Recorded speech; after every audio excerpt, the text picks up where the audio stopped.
L'aventure spatiale nous a dévoilé notre planète, comme un grand corps céleste suspendu dans un infini sombre.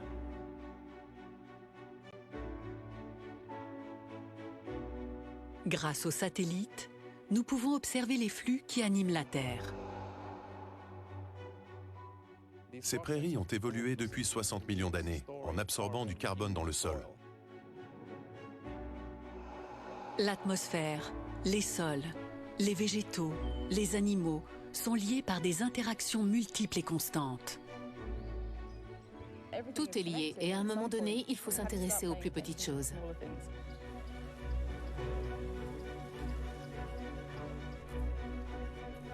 Si les êtres vivants s'adaptent à leur milieu, ils le modifient aussi en permanence. À toutes les échelles, des phénomènes fascinants de régulation sont à l'œuvre.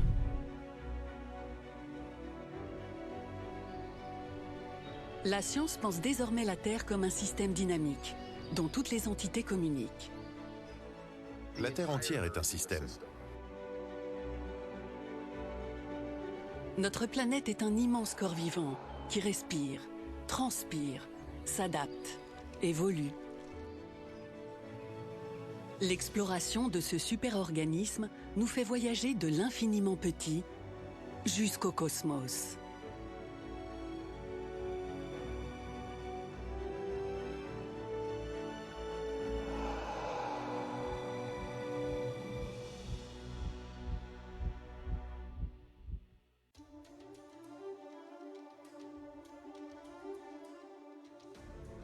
Les nuages régulent la vie sur les terres émergées de notre planète.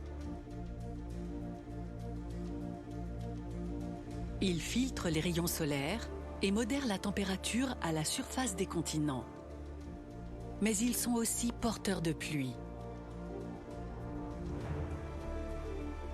Cette eau déversée par les nuages est la source de toute vie végétale et animale du grand corps terrestre.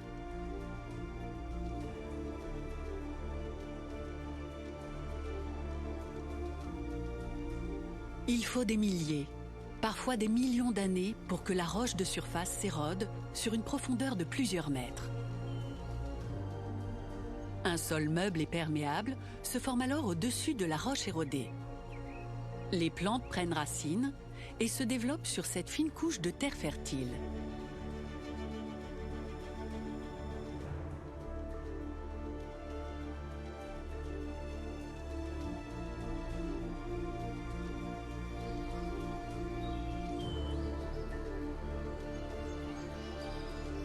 L'écologue Stefan Ettenschwiller étudie les sols partout sur la planète. L'un de ses terrains d'exploration favoris est la forêt de la Sainte-Baume, en Provence.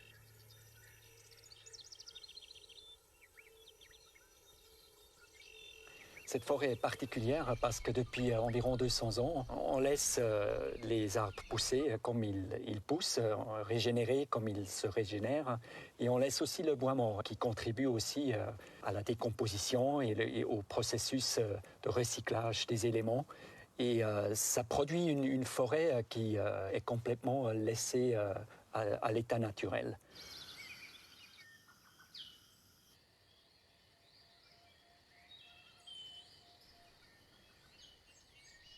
Cette forêt préservée permet d'observer les interactions naturelles entre la végétation, l'air, le sol et les organismes qui l'habitent.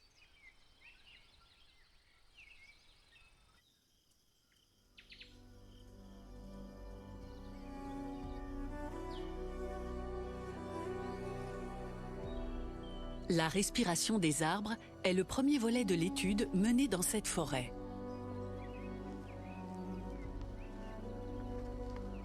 On s'approche du site, il me semble. Stéphane et l'équipe scientifique commencent par relever des petits capteurs météo fixés sur les arbres. Putain, ça rappelle les cours de gym. Au collège, ils m'ont traumatisé. Ah, c'est bon. On va faire de manière forte.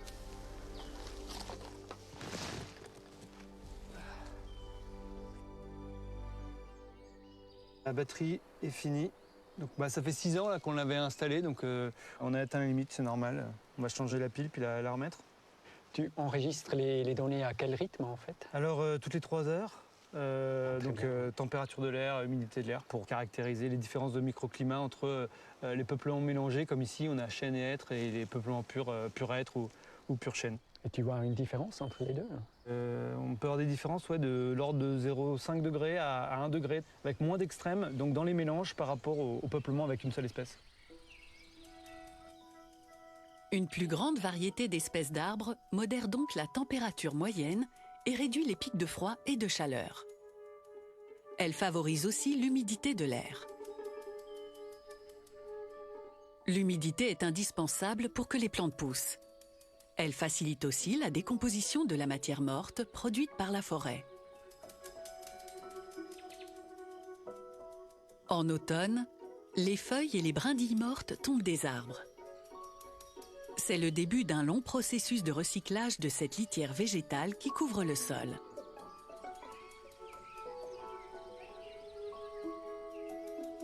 Les premiers invités au festin sont les cloportes, millepattes et autres mangeurs de feuilles lilliputiens.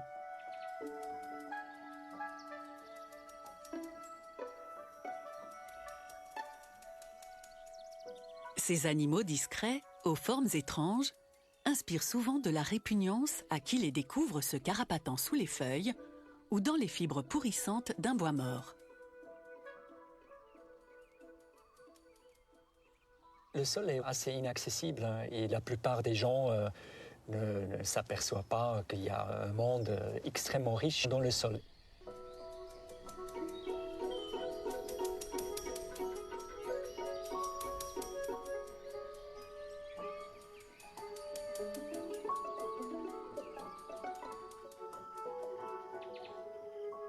Un hectare de sol contient 15 tonnes d'organismes vivants, l'équivalent du poids de 20 vaches. Cette faune du sol attire aussi de redoutables prédateurs.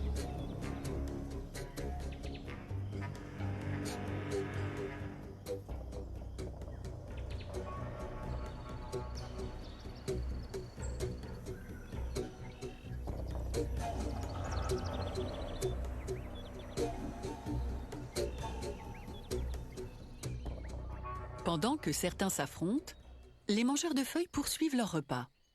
Et chacun a ses préférences alimentaires.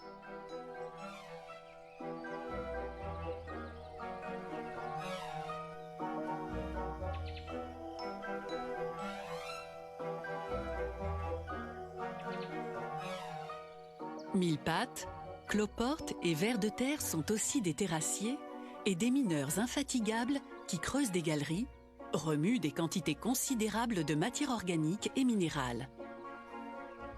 Ce terrassement en profondeur aère le sol et procure aux racines l'oxygène qui leur est indispensable.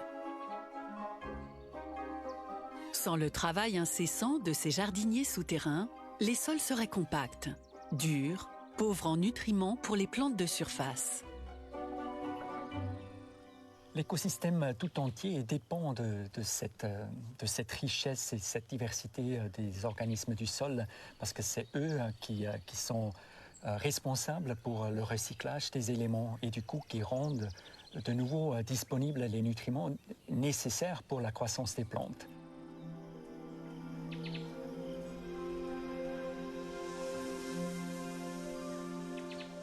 Dévorés, digérés, malaxés par la faune du sol, les feuilles et le bois mort se transforment en humus.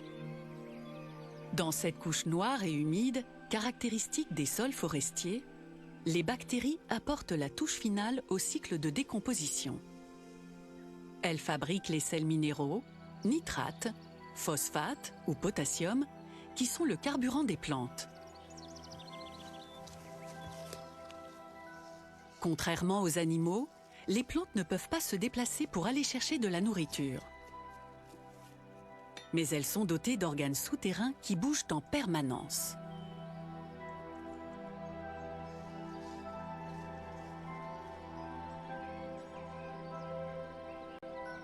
Les terminaisons très fines des racines sont les plus actives dans le captage de l'eau et des nutriments.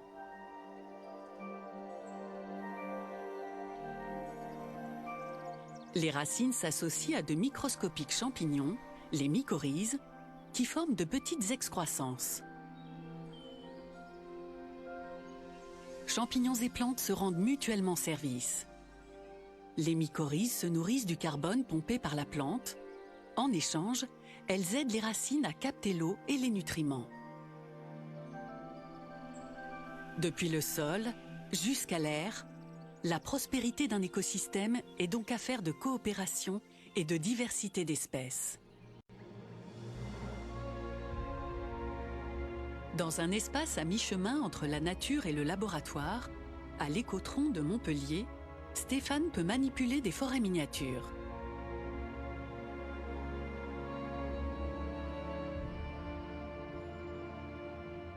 Ces serres en forme de cube abritent des parcelles de sol d'1 mètre de profondeur.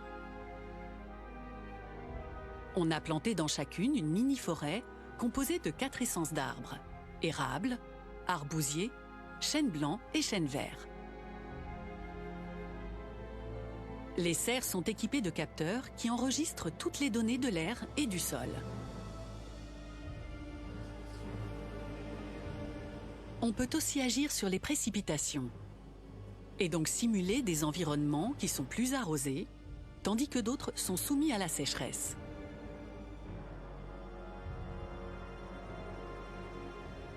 Stéphane et son équipe veulent évaluer si une faune du sol plus variée permet à l'écosystème de mieux résister au manque d'eau.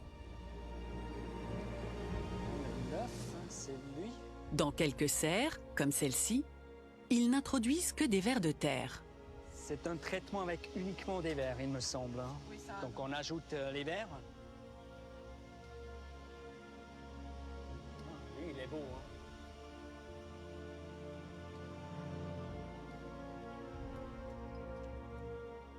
Dans une autre serre, en plus des vers de terre, l'équipe introduit 2 autres espèces de faune du sol.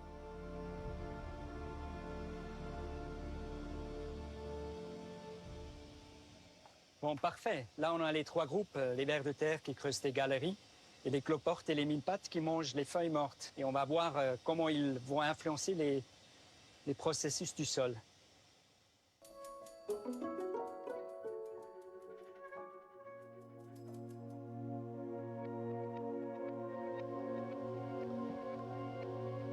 Au fil des jours, Stéphane et l'équipe scientifique analysent l'évolution des sols et le développement des arbres dans les différentes serres.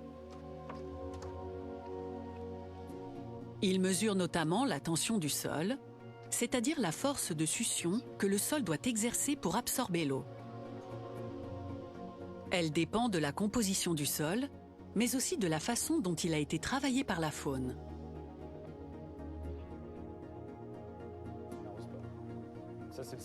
Après quelques mois, les chercheurs détaillent les premiers résultats de l'expérience. Ils constatent que l'humidité des sols est plus importante et se maintient plus longtemps dans les serres où la diversité de la faune est plus élevée. C'est certainement dû à l'effet des vers de terre qui creusent des galeries.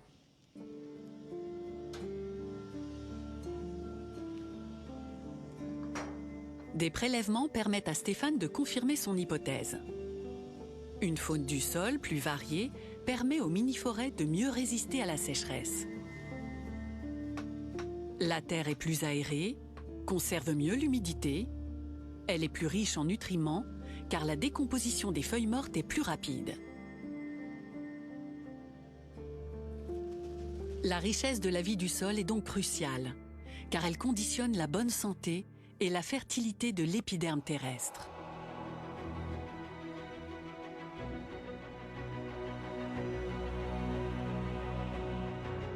Les sols sont la matrice nourricière sur laquelle se développe toute la chaîne du vivant.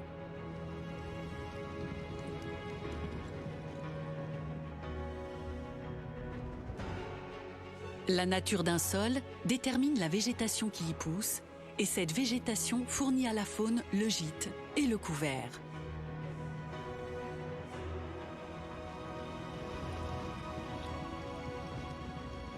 L'adaptation au milieu est une règle bien connue de l'évolution. Mais l'observation de la nature révèle aussi l'inverse. Les êtres vivants modifient en permanence leur environnement.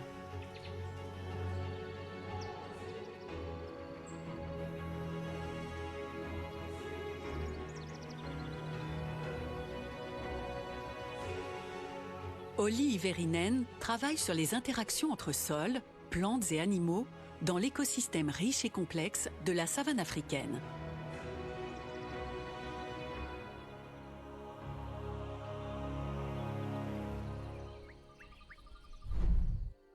Les savanes occupent environ 20% de la surface du globe. Et l'Afrique est composée à plus de 50% par ce type de paysage. On comprend alors que l'équilibre écologique des savanes est vital pour notre planète.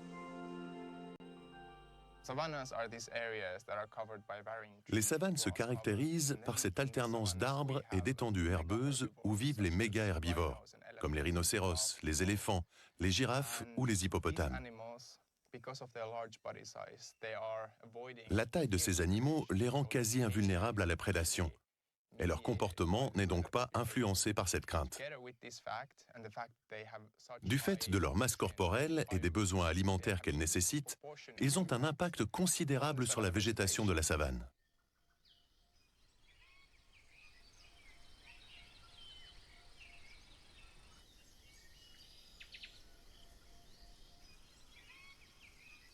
Olli étudie l'influence du rhinocéros blanc sur la couverture végétale. En quoi ce mastodonte contribue-t-il aux grands équilibres de la savane?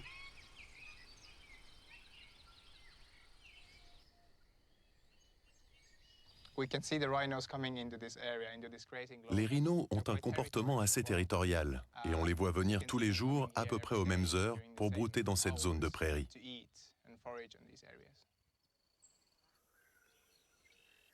Tranquille dans son précaré, le rhinocéros blanc passe une bonne partie de son temps à brouter. Pour nourrir ses 3 tonnes de muscles, sa consommation d'herbe est gargantuesque. Qui pourrait se douter que l'appétit féroce du rhinocéros a un effet sur la respiration et la température du grand corps terrestre? Le couvert végétal est un trait d'union entre le sol et l'air. Les plantes respirent en permanence. Leurs feuilles sont dotées de petits orifices qui permettent les échanges gazeux avec l'air ambiant.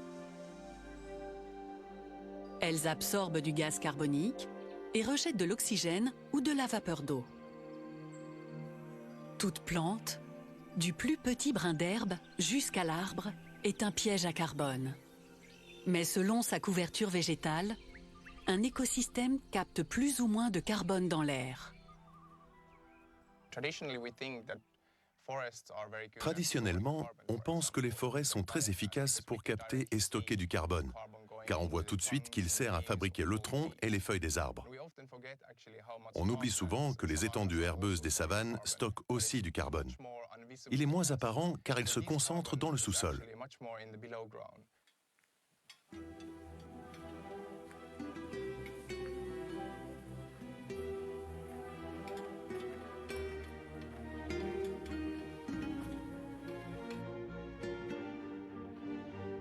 Olli veut estimer si le garde-manger d'herbes rases du rhinocéros est aussi efficace pour absorber du carbone que les îlots boisés.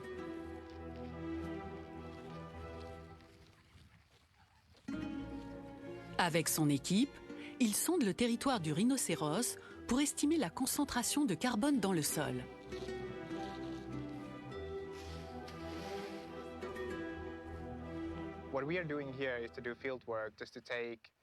Nous prélevons des échantillons de sol à 5 et 15 cm de profondeur. On pourra ainsi évaluer comment les rhinocéros favorisent la captation de carbone par le sol.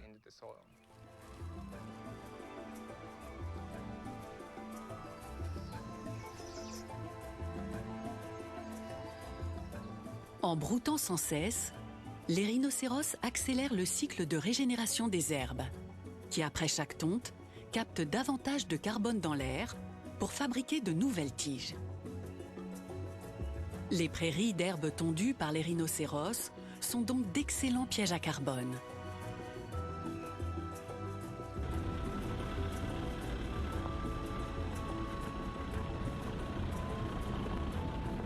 Olli se rend dans une partie de la réserve que les rhinocéros ne fréquentent pas ou seulement de façon saisonnière.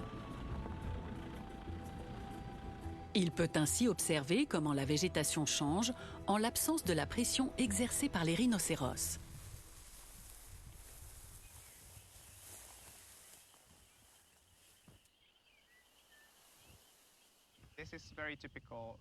C'est un paysage typique de la savane, qui est dominé par des herbes plus hautes.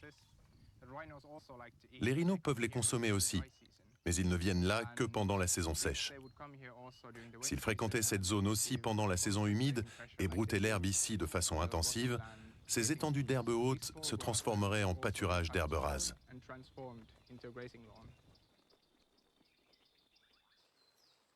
Holly observe aussi que les aires d'herbes hautes, moins fréquentées par les rhinocéros, sont plus facilement colonisées par des bosquets d'arbres.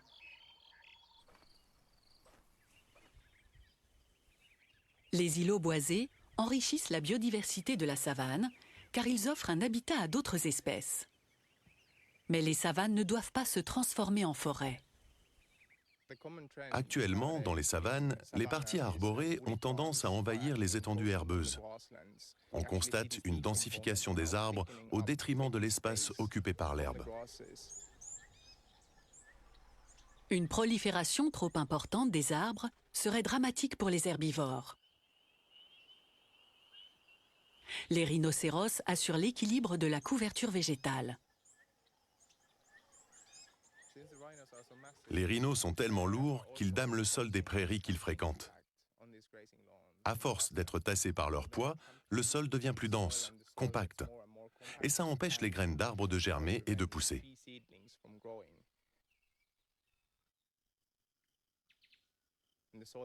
La densité du sol a aussi une conséquence sur la quantité d'eau qui peut pénétrer dans les couches plus profondes du sol.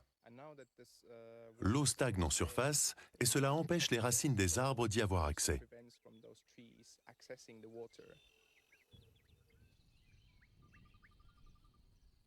Dans le jardin du rhinocéros, les arbres sont rares et les prairies bien tondues. Holly s'intéresse aux espèces d'herbes particulières qui y poussent. On voit ici que ces herbes poussent horizontalement à partir de tiges rampantes sur le sol.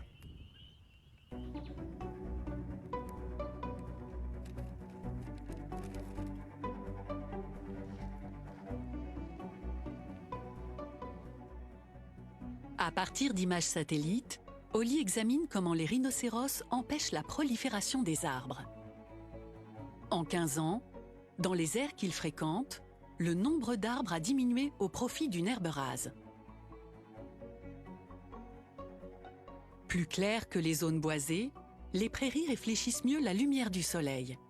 Elles permettent de refroidir l'épiderme terrestre. Sous sa peau cuirassée et ses airs de brute, le rhinocéros est un jardinier consciencieux qui contribue à sa manière aux grands équilibres de la Terre. La grande faune africaine est de moins en moins nombreuse. Et il est légitime de s'inquiéter de la disparition d'auxiliaires paysagistes aussi précieux qu'inattendus. Heureusement, d'autres espèces animales qui n'ont aucune valeur de trophée s'activent en coulisses. Comparés aux rhinocéros, ces travailleurs de l'ombre sont minuscules. Mais ils rendent pourtant d'immenses services à l'écosystème.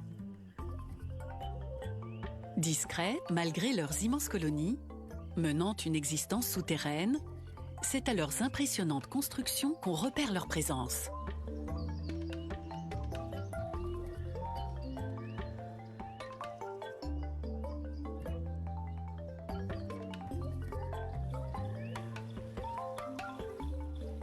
Kate Parr est écologue des milieux tropicaux. Depuis des années, elle mène des études de terrain pour démontrer l'action bénéfique des termites sur l'environnement.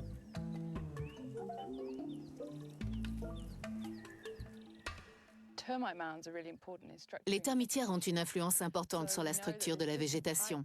On trouve des espèces d'herbes différentes sur les termitières et à proximité. Les herbes proches des termitières ont tendance à être plus riches en nutriments. On observe le même phénomène pour les arbres, car les termitières concentrent plus de nutriments et d'humidité dans le sol. Cela favorise le développement d'espèces d'arbres différentes.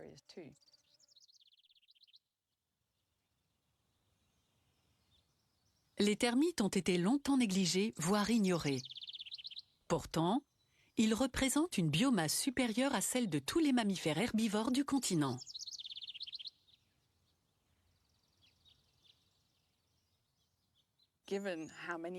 Compte tenu de leur nombre, nous voulions évaluer leur rôle. Et le seul moyen d'observer leur impact, c'est de voir ce qui se passe quand ils ne sont pas là.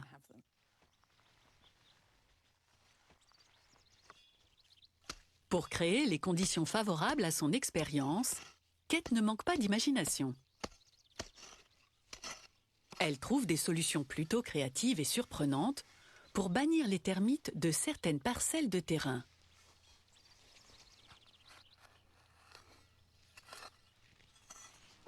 Dans notre expérience, nous comparons des aires où il y a des termites avec des aires où il n'y en a pas. Mais comment se débarrasser des termites? Nous utilisons du papier toilette que nous imbibons d'un produit spécial. Le papier toilette est fait de cellulose et c'est ce que les termites mangent. Nous enterrons les rouleaux. C'est comme si on les attirait avec une friandise. La cellulose fait partie de leur mets favori et aucun autre organisme ne la mange. Donc notre leurre est très spécifique. En créant ces aires d'exclusion, Kate peut déduire, par différence, l'effet des termites sur les sols et la végétation, là où ils sont bien présents.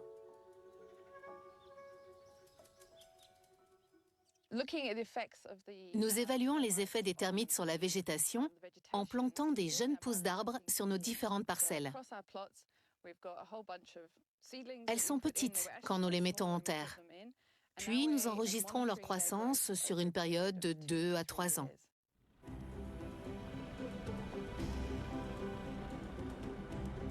Kate se rend sur une des parcelles de plantation avec Frank, un de ses étudiants en écologie. Ils sont curieux de mesurer comment les jeunes arbres ont poussé en une année.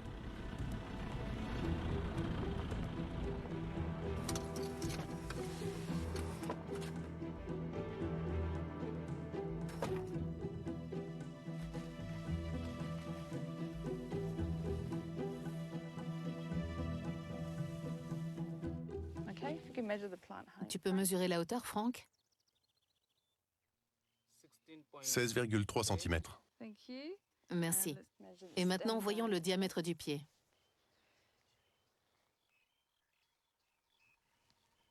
On a donc 1,98 cm. Et l'humidité du sol?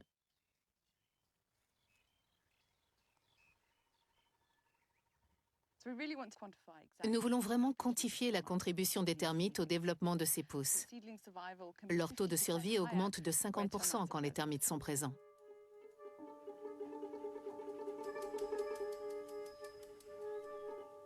Pourquoi les termites sont-ils d'aussi bons jardiniers?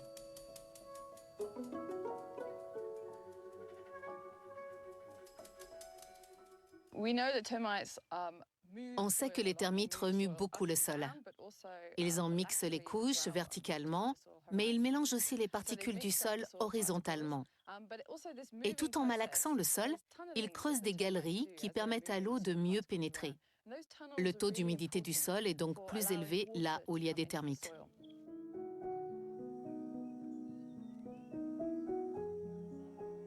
En creusant d'innombrables galeries, en maçonnant des cavités et des cheminées de climatisation, les termites rendent la terre moins compacte, mieux oxygénée et plus perméable. Kate et son équipe veulent évaluer les bénéfices des termites sur l'ensemble d'un écosystème, depuis le sol jusqu'à la cime des arbres. Chacun sa mission et sa spécialité.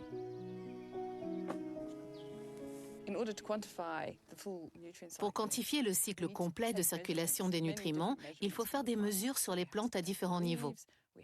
Nous prélevons des feuilles, des branches, nous faisons des carottages dans les troncs d'arbres, nous prenons des racines et aussi des échantillons d'herbes.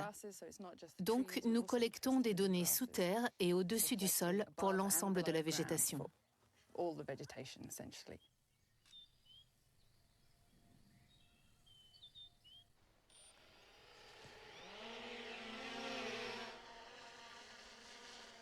Un drone équipé de technologie infrarouge permet de faire une radiographie aérienne du paysage.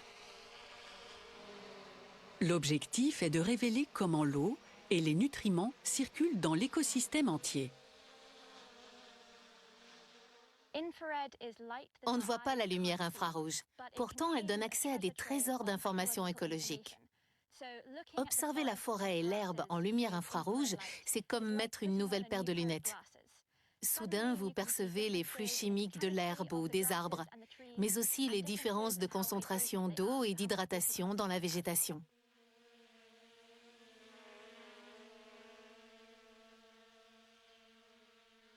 L'enregistrement des concentrations d'eau en bleu ou de nutriments en orange confirme que les flux circulent mieux dans les parcelles occupées par les termites.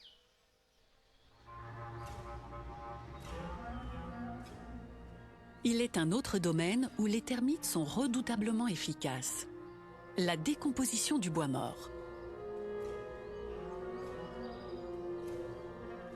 Kate a imaginé une expérience pour évaluer scientifiquement le rôle joué par les termites.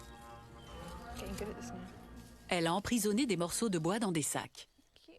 Certains possèdent des ouvertures pour permettre aux termites de pénétrer à l'intérieur. D'autres sont fermés hermétiquement pour leur interdire l'accès. Il y en a ici. Elle fait des relevés régulièrement pour mesurer la vitesse de dégradation.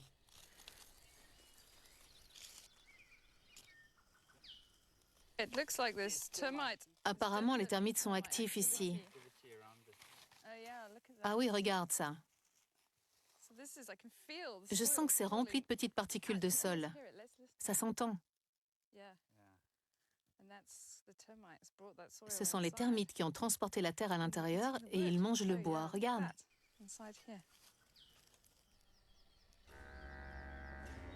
Si les termites favorisent le cycle de décomposition et de régénération de la végétation, d'autres petites bêtes sont des dévoreuses de plantes.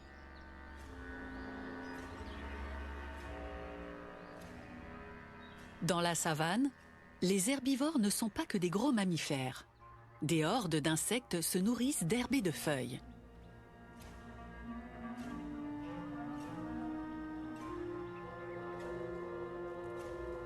Si le lion est le prédateur suprême à l'échelle des mammifères, c'est la fourmi qui joue ce rôle dans le monde des petits. Kate mesure la régulation qu'exercent les fourmis sur les populations d'herbivores lilliputiens.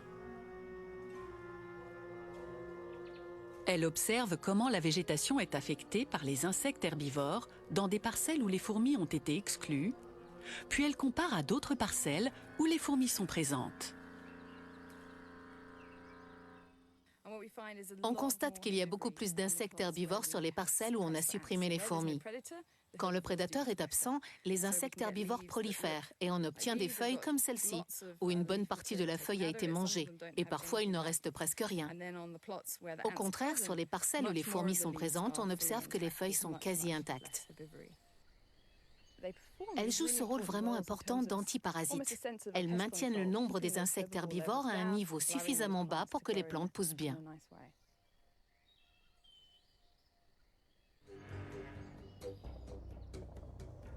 Bien souvent, fourmis et termites partagent le même territoire. Les deux espèces sont cousines, mais ne sont pas pour autant amies.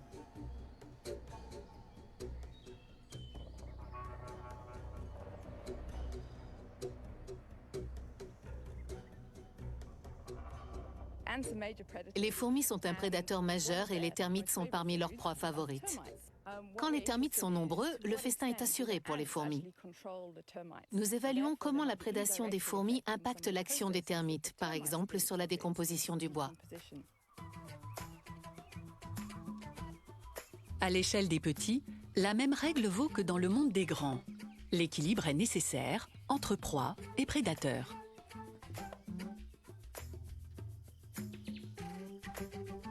Même si ces communautés minuscules restent bien souvent invisibles, elles sont des maillons essentiels du monde vivant.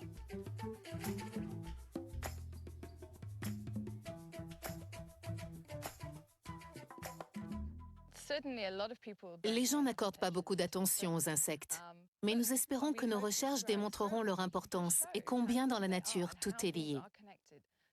Si les fourmis affectent la décomposition assurée par les termites, alors il y a plus ou moins de nutriments qui circulent dans l'écosystème. On observe un impact sur la végétation et donc aussi sur les mammifères herbivores que tout le monde aime.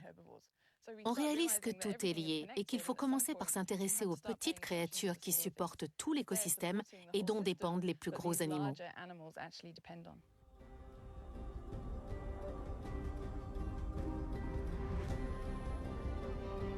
Si une multitude d'ouvriers de toute taille n'œuvrait pas dans le sol et à sa surface, les terres fertiles dépériraient.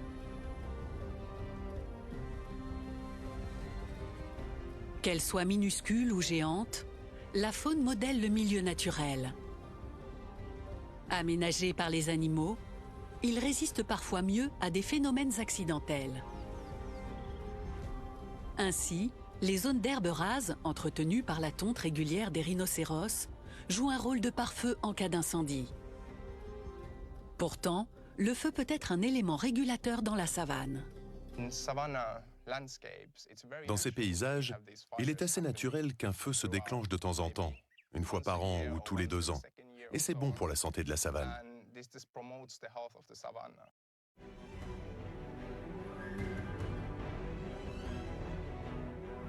Les nuages sont bien souvent à l'origine des feux naturels qui embrasent la savane africaine.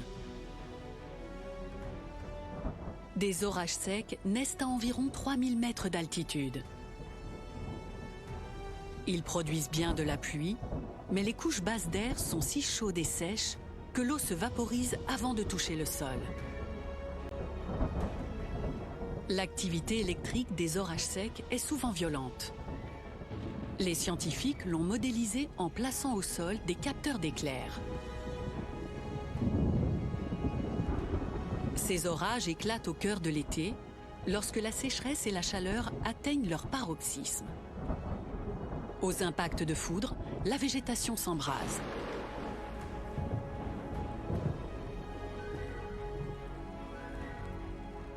Les incendies sont parfois destructeurs. Mais dans certaines conditions, ils jouent un rôle important dans les cycles naturels.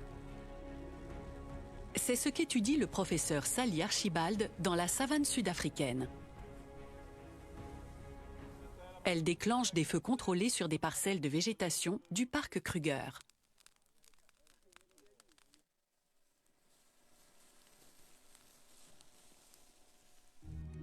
L'équipe scientifique installe des capteurs de chaleur pour évaluer l'intensité du feu et son effet sur les racines et la vie du sol.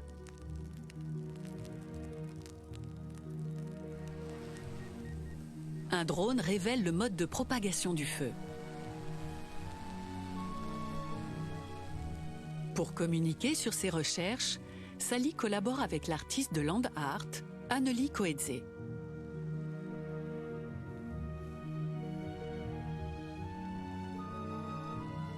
Ces pyrogravures animalières portent un message. Le feu n'est pas seulement destructeur, il a aussi un rôle régulateur. Le feu, comme la pluie, est un moteur essentiel du fonctionnement des écosystèmes.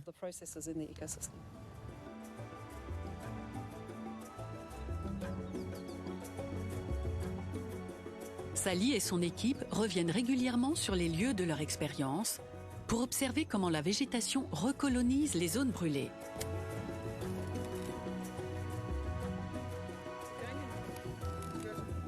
Ils prélèvent des échantillons de terre pour évaluer l'effet du feu sur la composition chimique et les micro-organismes du sol.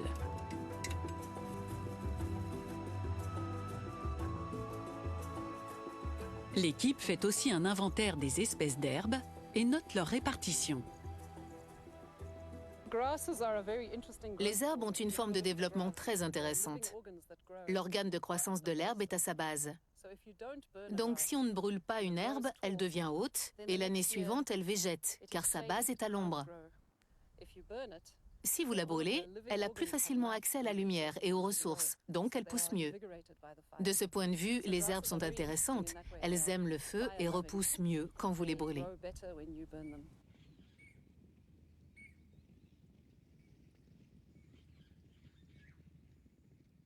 Cette régénération de la végétation influence aussi le comportement des herbivores et leur répartition territoriale. Quand nous avons commencé cette expérience en 2013, le site était couvert d'herbes hautes jusqu'à ma taille, ce qui n'est pas le type d'herbe préféré des herbivores. Après le feu, l'herbe repousse, fraîche et verte, et les animaux apprécient cette herbe nouvelle. Cette expérience a permis de créer un cercle vertueux dans lequel pousse une herbe tendre et savoureuse pour les animaux.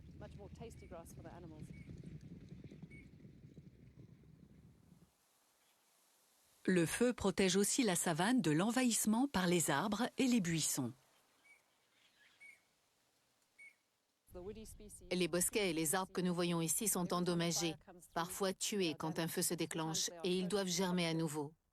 Si vous excluez le feu du système, les arbres deviennent dominants et cela change la répartition entre les arbres et l'herbe.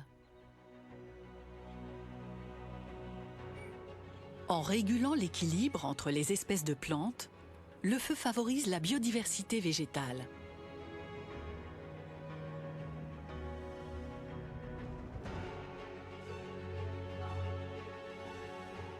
Pour que l'écosystème fonctionne bien, nous avons à la fois besoin des arbres et de l'herbe.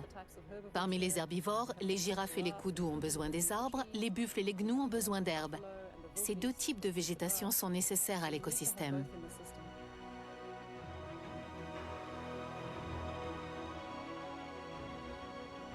Le feu tient donc son rôle dans les cycles naturels, en préservant cet équilibre vital de prairies et d'arbres, caractéristique de la savane. Les phénomènes qui se produisent sur notre planète sont les rouages d'un gigantesque système vivant, qui agissent à toutes les échelles.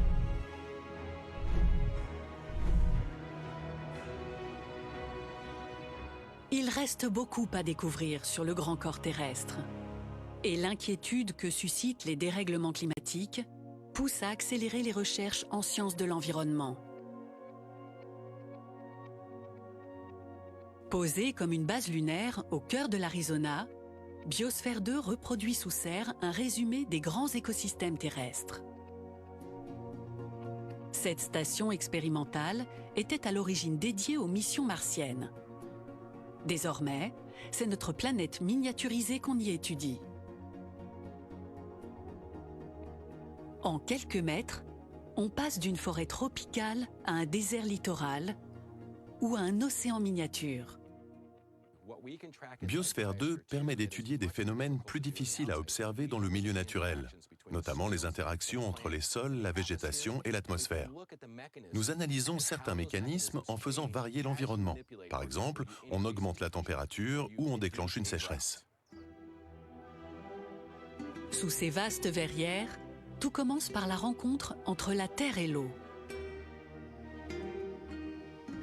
Des collines artificielles de 30 mètres de long et 12 mètres de large reproduisent les pentes naturelles qui reçoivent les précipitations et alimentent les cours d'eau.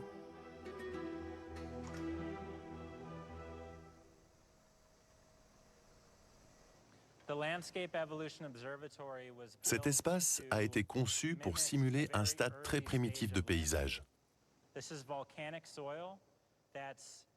On a ici un sol volcanique assez jeune et nous étudions comment il évolue. Nous analysons les interactions du sol avec l'eau, avec les microbes, et nous observons les réactions chimiques qui se produisent.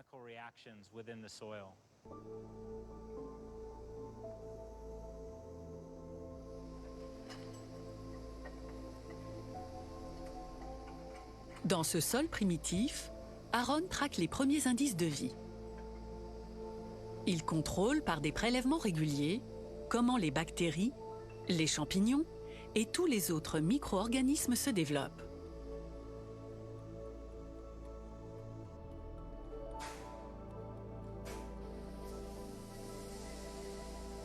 Sur ces collines, on peut faire pleuvoir à volonté et observer le cycle de l'eau dans un paysage où il n'y a pas encore de plantes.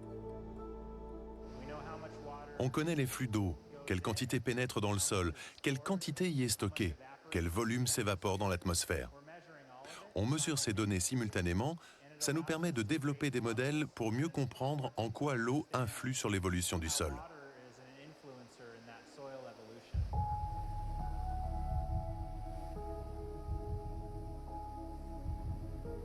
Ces collines reproduisent un paysage originel, primitif, constitué seulement d'un sol basaltique nu. Mais dans d'autres espaces de Biosphère 2, la végétation est installée depuis 30 ans. Les chercheurs peuvent ainsi ausculter des écosystèmes matures, beaucoup plus complexes.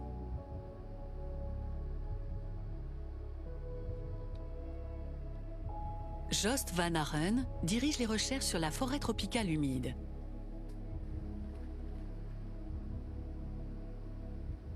Les forêts tropicales sont un des poumons de notre planète. Les arbres qui les peuplent sont traversés par les mêmes flux liquides et gazeux qu'on retrouve à tous les échelons du corps terrestre. Il est donc crucial de connaître la circulation de ces flux dans les arbres.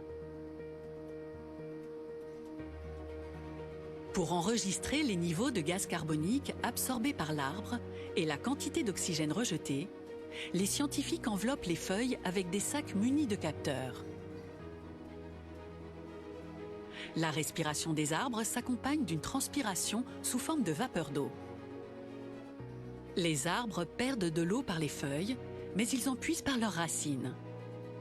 Entre ces deux extrémités, l'eau circule dans le tronc. Jost mesure ce flux en plaçant des sondes sur certains arbres.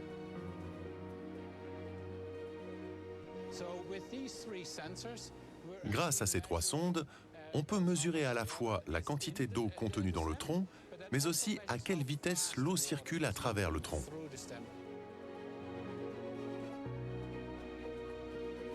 Sur notre planète, l'oxygène et la vapeur d'eau générée par les forêts tropicales se diluent dans le grand corps terrestre. Mais pas à Biosphère 2, car ici, les écosystèmes ne communiquent pas. Pourtant, une terre miniature, même sous serre, ne saurait se passer d'un océan. Ce bassin de 2,5 millions de litres d'eau ne prétend pas reproduire la complexité d'un océan, mais c'est un modèle réduit qu'on peut manipuler. Nous pouvons faire varier la température, la salinité et l'acidité. On peut manipuler toutes ces variables pour tester des scénarios et mieux comprendre la dynamique actuelle des océans. De cette façon, nous pouvons anticiper des solutions aux évolutions importantes qui se produisent dans l'environnement naturel aujourd'hui.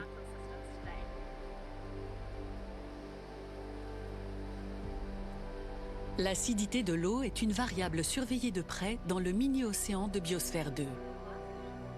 Le scénario testé ici il y a 25 ans se produit aujourd'hui sur notre planète. En augmentant le taux de CO2 dans l'air, cette petite mer s'est acidifiée. Sa luxuriance initiale a décliné. Et aujourd'hui, les algues vertes dominent.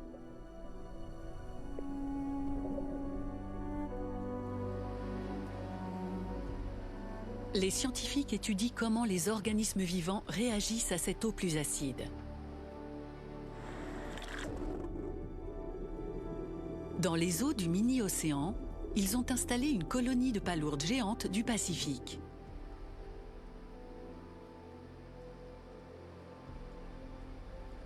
Ces grands coquillages sont un excellent modèle d'étude de l'environnement aquatique.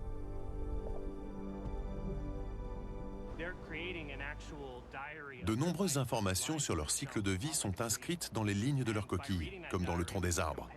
En décodant ces messages, on peut faire le lien entre les signaux biologiques qu'elles émettent et l'évolution de l'environnement autour d'elles. Et comme nous contrôlons l'environnement, on peut vraiment comprendre ce qui affecte la croissance de ces palourdes. Les scientifiques projettent d'enrichir progressivement la flore et la faune du mini-océan. L'objectif est de connaître les espèces qui s'adaptent le mieux à une eau plus chaude et acide, proche des conditions actuelles des océans.